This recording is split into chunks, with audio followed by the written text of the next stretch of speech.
ഇന്ന് നമുക്ക് ഓസ്ട്രേലിയൻ ഡെസേർട്ടായ ലാമിങ്ടൺ എങ്ങനെയാണ് ഉണ്ടാക്കിയെടുക്കാമെന്ന് നോക്കാം. ഇത് പേര് കേട്ടിട്ട് ആരും തന്നെ പേടിക്കേണ്ട, വളരെ സിമ്പിളായിട്ട് എല്ലാവർക്കും ഉണ്ടാക്കിയെടുക്കാൻ പറ്റുന്ന ഒരു റെസിപ്പിയാണ്. അപ്പോൾ ഇതിനായിട്ട് ആദ്യം നമുക്കൊരു സ്പഞ്ച് കേക്ക് തയ്യാറാക്കണം. ഞാനിവിടെ വാനില സ്പഞ്ച് കേക്കാണ് തയ്യാറാക്കുന്നത്. ഇപ്പോൾ ഏകദേശം എല്ലാവരും സ്പഞ്ച് കേക്കൊക്കെ ഉണ്ടാക്കാൻ അറിയുന്നവരായിരിക്കും. ഞാനും കുറേ വീഡിയോസ് അപ്ലോഡ് ചെയ്തിട്ടുണ്ട് കേക്ക്സിൻ്റെ. അപ്പോൾ അതൊന്നും കാണാത്തവരുണ്ടെങ്കിൽ ഞാൻ ഡിസ്ക്രിപ്ഷൻ ബോക്സിൽ ലിങ്ക് കൊടുക്കാം. ആദ്യം നമുക്ക് ഡ്രൈ ഇൻഗ്രീഡിയൻസ് ഒന്ന് അരച്ചെടുക്കാം. ഇതിപ്പോൾ ഞാൻ 250 ml മെഷറിംഗ് കപ്പിൽ 1 കപ്പ് മൈദമാവാണ് എടുത്തിട്ടുള്ളത്. അതിലേക്ക് 1 ടീസ്പൂൺ ബേക്കിംഗ് പൗഡർ ചേർത്ത് കൊടുക്കാം. അതുപോലെ തന്നെ ഒരല്പം ഉപ്പ് കൂടി ഇട്ട് കൊടുക്കുന്നുണ്ട്. ഇനി ഇത് നന്നായിട്ട് അരച്ചെടുക്കണം. ഇത് നമ്മൾ 2-3 തവണ അരച്ചെടുത്താൽ അത്രയും നല്ലതാണ്. ബേക്കിംഗ് പൗഡറും ബേക്കിംഗ് സോഡയൊക്കെ കേക്കിൻ്റെ എല്ലാ വശത്തും ഒരുപോലെ എത്തി കേക്ക് നല്ല സോഫ്റ്റ് ആവാനും ഒരുപോലെ പൊങ്ങി വരാനും വേണ്ടിയിട്ടാണ് ഇങ്ങനെ ചെയ്യുന്നത്. ഇനി ഇത് നമുക്ക് മാറ്റി വെക്കാം. അടുത്തതായിട്ട് ഒരു നല്ല ക്ലീൻ ആയിട്ടുള്ള ബൗൾ എടുത്തിട്ടുണ്ട്. ഞാൻ സാധാരണ കേക്ക്സിന് പറയാനുള്ള ടിപ്സും കാര്യങ്ങളൊക്കെ ഇതിൽ പറയുന്നുണ്ട്. അപ്പോൾ എല്ലാ വീഡിയോസും കാണുന്നവരാണെങ്കിൽ അവർക്ക് ബോറടിക്കുന്നുണ്ടാവും. എന്നാലും ഫസ്റ്റ് ടൈം കാണുന്നവരുണ്ടെങ്കിൽ അവർക്ക് നമ്മളെല്ലാ ടിപ്സും പറഞ്ഞു കൊടുത്താൽ മാത്രമേ അവർക്ക് പെർഫെക്റ്റ് ആയിട്ട് ഉണ്ടാക്കിയെടുക്കാൻ പറ്റൂ. അതുകൊണ്ടാണ് റിപ്പീറ്റ് ചെയ്യേണ്ടി വരുന്നത്. അപ്പോൾ ഇതൊരു ബൗളിൽ ക്ലീൻ ആയിട്ടുള്ള ബൗളാണ്, വെള്ളമൊന്നും ഇല്ല, നല്ല ക്ലീൻ ആയിട്ടിരിക്കണം. ഡ്രൈ ആയിട്ടുള്ള ബൗളിലേക്ക് ഒരു 2 മുട്ട, റൂം ടെമ്പറേച്ചറുള്ള മുട്ട പൊട്ടിച്ച് ഒഴിച്ചിട്ടുണ്ട്. ഇനി ഇതിലേക്ക് 1 ടീസ്പൂൺ വാനില എസൻസ് ഒഴിച്ചു കൊടുക്കാം. കേക്കിനെ എടുക്കുമ്പോൾ മുട്ടയും അതുപോലെ വാനില എസൻസും ഒക്കെ നമ്മൾ ഫ്രിഡ്ജിൽ നിന്ന് ഒരു 2 മണിക്കൂറെങ്കിലും മുമ്പേ പുറത്ത് വെച്ചതിന് ശേഷം യൂസ് ചെയ്യുന്നതാണ് നല്ലത്. ഇനി ബീറ്ററിൻ്റെ ബ്ലേഡും നല്ല ഡ്രൈ ആയിട്ടുള്ളതായിരുന്നു. ഇനി ഹൈ സ്പീഡിലിട്ടിട്ട് നമുക്ക് ഈ മുട്ടയെ ഒന്ന് ബീറ്റ് ചെയ്തെടുക്കാം. ഇതിൻ്റെ സൈസ് ഡബിളായി വരും. അതുപോലെ തന്നെ ഈ ഒരു കളറൊക്കെ മാറി വൈറ്റ് കളറായിട്ട് മാറും. നല്ല ക്രീമി ആയിട്ട് വരുന്നത് വരെ ബീറ്റ് ചെയ്ത് കൊടുക്കണം. അപ്പോൾ അതിൻ്റെ ഇടയ്ക്ക് ഞാനിവിടെ ഒരു 3/4 കപ്പ് പൊടിച്ച പഞ്ചസാര എടുത്തിട്ടുണ്ട്. അപ്പോൾ ആ പൊടിച്ച പഞ്ചസാര കുറച്ചായിട്ട് ബീറ്റ് ചെയ്യുന്നതിൻ്റെ ഇടയിൽ ചേർത്ത് കൊടുക്കുകയാണ്.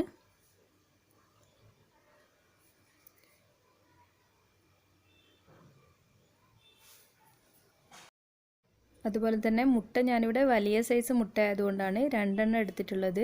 അപ്പോൾ നിങ്ങൾ എടുക്കുന്നത് ചെറിയ മുട്ടയാണെങ്കിൽ 3 മുട്ട വരെ ഇതിനു വേണ്ടി എടുക്കേണ്ടതാണ്. അപ്പോൾ ഇത് ഹൈ സ്പീഡിലിട്ടിട്ട് നന്നായിട്ട് ബീറ്റ് ചെയ്ത് കൊടുക്കാം.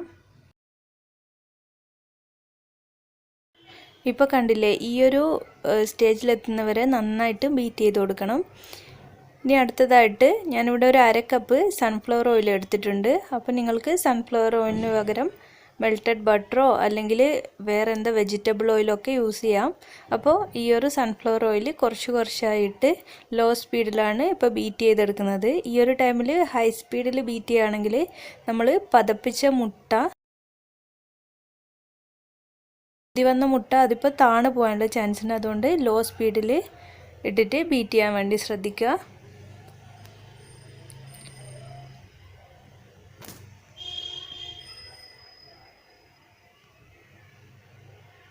ഇപ്പോൾ സൺഫ്ലവർ ഓയിൽ മുഴുവനായിട്ട് ഞാൻ ഒഴിച്ചു കൊടുത്തിട്ടുണ്ട്. ഇനി നമുക്ക് ബീറ്ററിൻ്റെ ആവശ്യമില്ല. ഇനി ഒരു സ്പാച്ചില വെച്ചിട്ടാണ് ഞാൻ ചെയ്തെടുക്കുന്നത്. അപ്പോൾ ഡ്രൈ ഇൻഗ്രീഡിയൻസ് ഇതിലോട്ട് ഇട്ടിട്ട് ഫോൾഡ് ചെയ്തെടുക്കാം. 2-3 ബാച്ചായിട്ട് ഇട്ടാൽ മതി. ഒന്നിച്ച് ഇടുമ്പോഴത്തേക്കും ഇത് കെട്ടാനുള്ള ചാൻസ് ഉണ്ട്. അപ്പോൾ വീഡിയോയിൽ കാണുന്നത് പോലെ ഫോൾഡ് ചെയ്തെടുക്കുകയാണ് വേണ്ടത്. ബീറ്റർ യൂസ് ചെയ്യുമ്പോൾ ഓവർ മിക്സ് ആവാനുള്ള ചാൻസ് ഉണ്ട്. അതുകൊണ്ടാണ് ഇങ്ങനെ ചെയ്യുന്നത്. ഒരേ ഡയറക്ഷനിൽ നമുക്കിതൊന്ന് ചേർത്തെടുക്കാം. ഇനി ഞാനിവിടെ ബേക്ക് ചെയ്യാൻ ഉദ്ദേശിക്കുന്നത് ഒരു സ്ക്വയർ ടൈപ്പ് ട്രേ ആണ്. അപ്പോൾ അതിന് അടിയിലും അതുപോലെ തന്നെ സൈഡിലൊക്കെ ബട്ടർ പേപ്പർ വിരിച്ചിട്ട് ഗ്രീസ് ചെയ്ത് കൊടുത്തിട്ടുണ്ട്.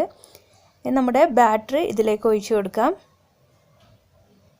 അപ്പോൾ ബാറ്ററിൻ്റെ കൺസിസ്റ്റൻസി എന്ന് വെച്ചാൽ ഈ ഒരു രീതിക്കായിരിക്കണം. അധികം തിക്കായി ഒരു കൺസിസ്റ്റൻസി ആണെങ്കിൽ അല്പം പാല് 1-2 ടേബിൾ സ്പൂൺ പാൽ ഒഴിച്ച് കൊടുത്താൽ മതി. ലാസ്റ്റിൽ ചേർക്കുമ്പോൾ ശ്രദ്ധിക്കേണ്ടതെന്ന് വെച്ചാൽ റൂം ടെമ്പറേച്ചറിലാണെന്ന് ഉറപ്പ് വരുത്തുക. ഫ്രിഡ്ജിൽ നിന്ന് എടുത്ത ഉടനെ ഒരിക്കലും പാല് ചേർത്ത് കൊടുക്കരുത്. അപ്പോൾ കേക്ക് ഹാർഡായി മാറും. ഇനി ഇതിനെ ഒന്ന് ലെവൽ ചെയ്ത് കൊടുത്ത് ടാപ്പ് ചെയ്ത് കൊടുക്കാം. ഞാനിപ്പോൾ ഇത് ബേക്ക് ചെയ്തെടുക്കുന്നത് ഓവനിൽ വെച്ചിട്ടാണ്.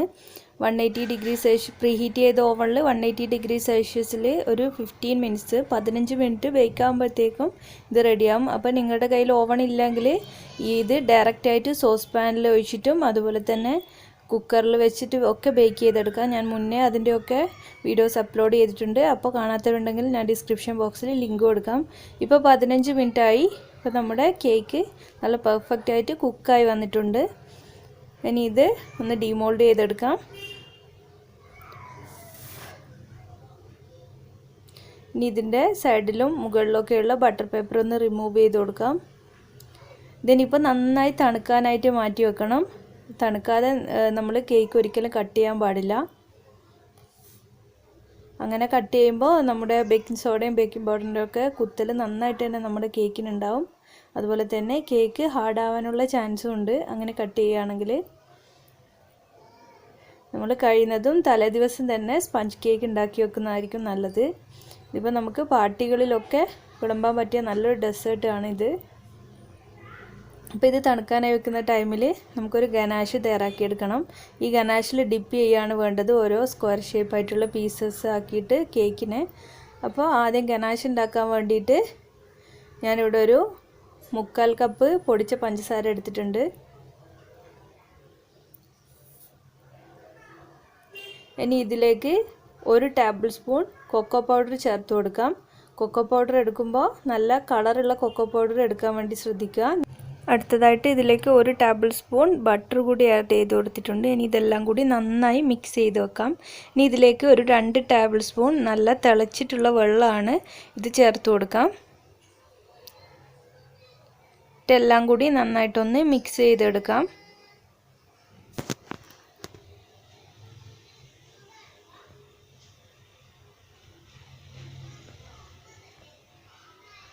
നമ്മൾ പഞ്ചസാര നന്നായി പൊടിഞ്ഞിരിക്കാൻ വേണ്ടി ശ്രദ്ധിക്കണം, അല്ലെങ്കിൽ ഈ ഒരു ഗനാഷിൽ പഞ്ചസാരയുടെ തരി നന്നായിട്ട് തന്നെ ഉണ്ടാവും. ഇനി അടുത്തതായിട്ട് ഇപ്പോൾ ഒരു തിക്ക് കൺസിസ്റ്റൻസിയാണുള്ളത്. കുറച്ച് പാല് ചേർത്ത് കൊടുക്കുകയാണ്. കുറച്ച് പാല് ചേർത്ത് നമുക്കിത് കുറച്ചൊന്ന് ലൂസാക്കി എടുക്കണം. തിക്കായിട്ടുള്ള ഗനാഷല്ല വേണ്ടത്, നമുക്ക് ഈ ഒരു കൺസിസ്റ്റൻസിയിലുള്ള ഗനാഷാണ് വേണ്ടത്. അപ്പോൾ ഇനി ഇതൊന്ന് മാറ്റി വെക്കാം. കണ്ടില്ലേ, ഈ ഒരു കൺസിസ്റ്റൻസിയിലാണ് വേണ്ടത്. ഇത് നമ്മുടെ കേക്ക് ഇപ്പോൾ നന്നായി തണുത്ത് വന്നിട്ടുണ്ട്. ഞാനിപ്പോൾ ഇത് കട്ട് ചെയ്ത് എടുക്കുകയാണ്. ഞാനിത് സ്ക്വയർ ഷേപ്പായിട്ട് കട്ട് ചെയ്തെടുക്കുകയാണ്. ഇപ്പോൾ ഇതിനേക്കാൾ ചെറിയ പീസസ് ആയിട്ടാണ് വേണ്ടതെങ്കിൽ അങ്ങനെയും കട്ട് ചെയ്തെടുക്കാം. ഞാനിപ്പോൾ ഒരു മീഡിയം സൈസിലുള്ള സ്ക്വയർ പീസസാണ് എടുക്കുന്നത്. ഈ ഒരു കേക്കിൽ നിന്നും ഞാൻ 16 പീസസാണ് കട്ട് ചെയ്തെടുക്കുന്നത്. അപ്പോൾ ഇതിൻ്റെ സൈഡ്സൊക്കെ ഒന്ന് കട്ട് ചെയ്ത് മാറ്റാം.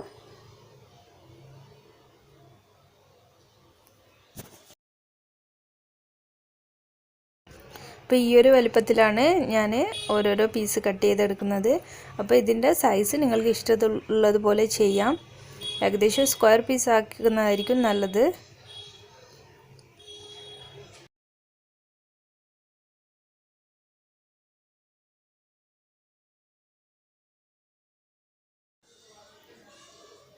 ഇപ്പം ഞാൻ മുഴുവൻ പീസസും ഏകദേശം ഒരേ വലുപ്പത്തിൽ കട്ട് ചെയ്തെടുത്തിട്ടുണ്ട്. ഇനി അടുത്തതായിട്ട് ഓരോ പീസസും നമുക്ക് നേരത്തെ ഉണ്ടാക്കി വെച്ചിരിക്കുന്ന ചോക്ലേറ്റ് ഗനാഷിലൊന്ന് ഡിപ്പ് ചെയ്തെടുക്കണം. എന്നിട്ട് ഡെസിക്കേറ്റഡ് കോക്കനട്ട് കോട്ട് ചെയ്തെടുക്കുകയാണ് വേണ്ടത്. അപ്പോൾ ഡെസിക്കേറ്റഡ് കോക്കനട്ട് ഞാൻ ഹോം മെയ്ഡായിട്ട് ഉണ്ടാക്കിയെടുത്തതാണ്. അപ്പോൾ വീട്ടിൽ ഉണ്ടാക്കിയെടുക്കുന്നതിൻ്റെ വീഡിയോ ഞാൻ മുന്നേ അപ്ലോഡ് ചെയ്തിട്ടുണ്ട്.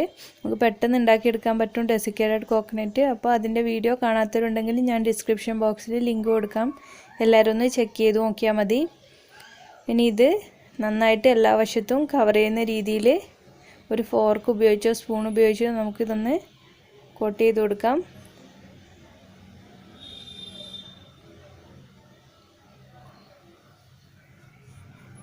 എക്സസ് ആയിട്ടുള്ള ചോക്ലേറ്റ് ഗനാഷൊക്കെ താഴത്ത് പോയി കഴിഞ്ഞാൽ ഇതിനെ ഡെസിക്കേറ്റഡ് കോക്കനട്ടിൽ ഇട്ട് കൊടുക്കാം. അതിൻ്റെ മുകളിലും സൈഡ്സിലൊക്കെ ഡെസിക്കേറ്റഡ് കോക്കനട്ട് കൊണ്ടൊന്ന് കവർ ചെയ്തെടുക്കാം. അപ്പോൾ ഇത്രയേ ഉള്ളൂ, നമ്മുടെ ടേസ്റ്റി ആയിട്ടുള്ള ലാമിങ്ടൺ ഇവിടെ റെഡി ആയിരിക്കുകയാണ്. അപ്പോൾ ഇതുപോലെ എല്ലാ പീസസും ചെയ്തെടുക്കുകയാണ് ഇവിടെ.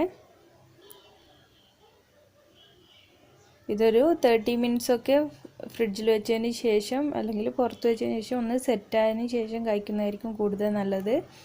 അപ്പോൾ ഇതെല്ലാവരും ഒന്ന് ട്രൈ ചെയ്ത് നോക്കണം, നിങ്ങളുടെ ഫീഡ്ബാക്കൊക്കെ അറിയിക്കണം. അതുപോലെ തന്നെ ചിലർ എൻ്റെ അടുത്ത് പറയാറുണ്ട് പുതിയ വീഡിയോസൊന്നും അപ്ലോഡ് ചെയ്യാറില്ലേ, കാണാറില്ലെന്ന്. അപ്പോൾ നിങ്ങൾ സബ്സ്ക്രൈബ് ചെയ്താൽ മാത്രം പോരാ, അതിൻ്റെ അടുത്ത് വരുന്ന കുഞ്ഞു ബെൽ ബട്ടൺ കൂടി പ്രസ് ചെയ്താൽ മാത്രമാണ് നിങ്ങൾക്ക് ഞാൻ പുതിയ വീഡിയോസ് അപ്ലോഡ് ചെയ്യുമ്പോൾ അതിന് നോട്ടിഫിക്കേഷൻ വരൂ. അതുപോലെ തന്നെ നിങ്ങൾക്ക് എൻ്റെ എല്ലാ വീഡിയോസും മുടങ്ങാതെ കാണാൻ കഴിയും. അപ്പോൾ എൻ്റെ വീഡിയോ ആദ്യമായിട്ട് കാണുന്ന ആരെങ്കിലും ഉണ്ടെങ്കിൽ എൻ്റെ ഒരു കൊച്ചു യൂട്യൂബ് ചാനലാണ്, എല്ലാവരും ഒന്ന് സപ്പോർട്ട് ചെയ്യണം. വീഡിയോക്ക് താഴെ കാണുന്ന ചുവന്ന സബ്സ്ക്രൈബ് ബട്ടൺ ഒന്ന് ക്ലിക്ക് ചെയ്യണം. അപ്പോൾ തന്നെ വരുന്ന കുഞ്ഞു ബെൽ ബട്ടൺ കൂടി ക്ലിക്ക് ചെയ്താൽ മാത്രമാണ് ഞാൻ അപ്ലോഡ് ചെയ്യുന്ന വീഡിയോസ് നിങ്ങൾക്ക് മുടങ്ങാതെ കാണാൻ കഴിയും. അപ്പോൾ ഞാൻ ഇതിൻ്റെ മുമ്പും കുറേ വീഡിയോസൊക്കെ അപ്ലോഡ് ചെയ്തിട്ടുണ്ട്. അപ്പോൾ അതൊന്നും കാണാത്തവരുണ്ടെങ്കിൽ തീർച്ചയായും ഒന്ന് കണ്ടു നോക്കണം. അപ്പോൾ ഇത്രയേ ഉള്ളൂ, എല്ലാവരും ഒന്ന് ട്രൈ ചെയ്ത് നോക്കി ഫീഡ്ബാക്കൊക്കെ അറിയിക്കുക. അതുപോലെ ഇഷ്ടമായി ലൈക്ക് ചെയ്യണം, ഷെയർ ചെയ്യണം. മറ്റൊരു വീഡിയോ ആയിട്ട് വരുമ്പോഴേക്കും താങ്ക് യു.